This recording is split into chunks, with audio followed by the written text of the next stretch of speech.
Incantation 4, Cœur d'enfant, semaine du 3 au 9 octobre 2022. Nous accueillons cette semaine les énergies de la pleine lune qui aura lieu dimanche 9 octobre à 22h54 dans le signe du Bélier. Surnommée lune de l'automne, la pleine lune d'octobre est idéale pour relâcher le stress et les énergies négatives. Elle nous invite à laisser partir ce qui est néfaste dans nos vies afin de nous préparer pour le prochain nouveau cycle. C'est une période où nous avons envie de rester chez nous, de rendre notre petit cocon aussi paisible et douillet que possible. Nous ressentons davantage le besoin de tourner notre regard vers l'intérieur, de procéder à une introspection.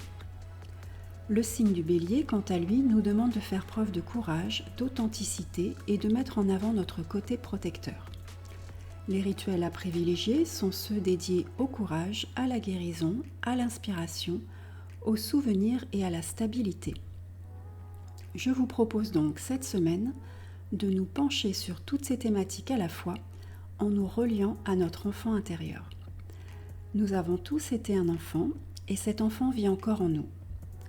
Il se souvient de son impuissance, de son incapacité à maîtriser le cours des choses. Il garde en mémoire de nombreuses injustices. Chaque fois que nous réagissons de façon démesurée à certains événements, nous pouvons être sûrs qu'il est en train de se manifester.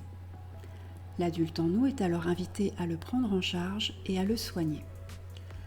Pour de nombreux thérapeutes, cela consiste à établir une relation semblable à la relation parent-enfant, dans laquelle l'adulte en nous materne et paterne l'enfant en nous.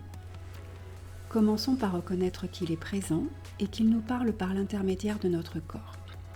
Soyons attentifs et disponibles afin de prendre conscience de nos ressentis et de nos émotions.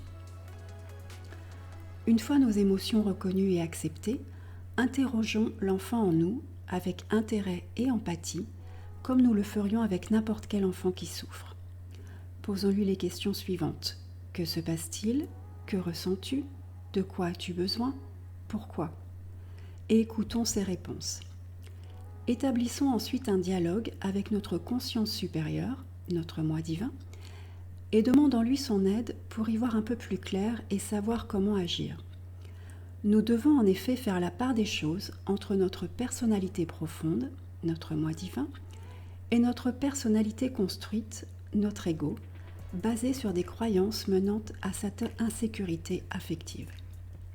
Nous devons découvrir quelle réalité se cache derrière chaque croyance qui nous limite et qui nous fait souffrir. Le chemin de la compréhension peut être plus ou moins long, mais il viendra à coup sûr.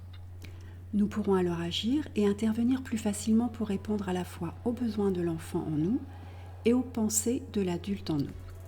Nous saurons comment parler à l'enfant pour lui expliquer la vérité qui se cache derrière chacune de ses croyances et comment inviter l'adulte à changer son attitude dans certaines situations.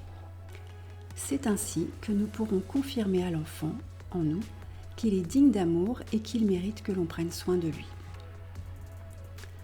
Sans jouer à l'enfant, accordons-nous également de temps en temps des moments pour nous détendre, rire, jouer, danser, dessiner ou écrire, nous cajoler.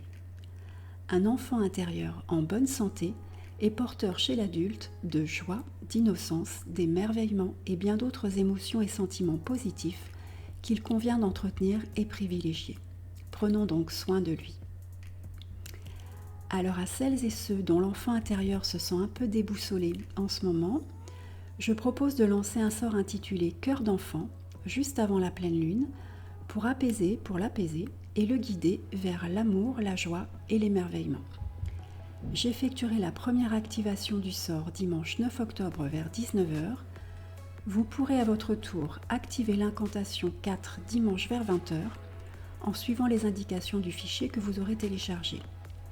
Il s'agira cette fois d'allumer une bougie orange pour la joie, de vous plonger dans une courte séance de méditation, de vous connecter à votre moi divin, de projeter un cercle de pouvoir et de protection, de répéter le chant 6 fois à haute voix et d'effacer ce cercle. Ce rituel de seconde activation ne vous prendra qu'une vingtaine de minutes. C'est assez simple. Il vous suffit de respecter le rituel à la lettre et la magie est en vous.